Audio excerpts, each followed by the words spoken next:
The Inchcape Rock by Southey. No stir in the air, no stir in the sea. The ship was still as she could be. Her sails from heaven received no motion. Her keel was steady in the ocean. Without either sign or sound of their shock, the waves flowed over the Inchcape Rock. So little they rose, so little they fell. They did not move the Inchcape Bell. The Abbot of Aberbrothok had placed that bell on the Inchcape Rock. On a buoy in the storm it floated and swung, and over the waves its warning rung.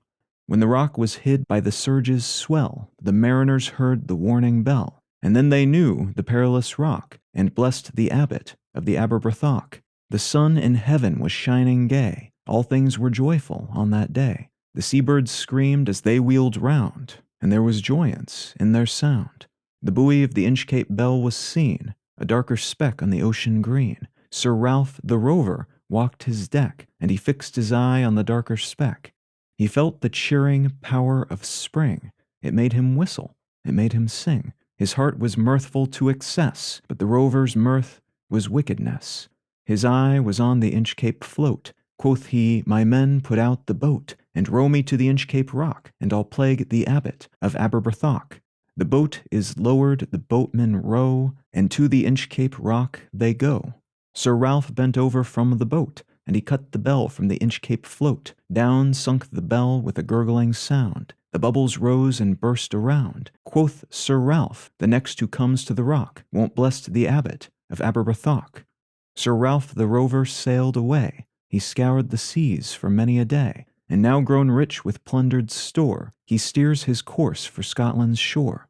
So thick a haze overspreads the sky, they cannot see the sun on high. The wind hath blown a gale all day, at evening it hath died away. On the deck the rover takes his stand, so dark it is they see no land. Quoth Sir Ralph, "It will be lighter soon, for there is the dawn of the rising moon." "Canst hear," said one, "the breakers roar? For methinks we should be near the shore. Now where we are I cannot tell, but I wish I could hear the Inchcape Bell."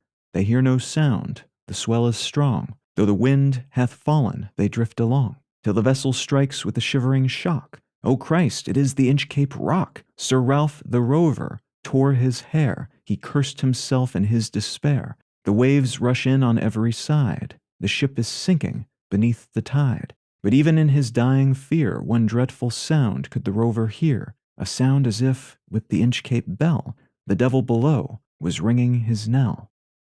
The Inchcape Rock by Southey.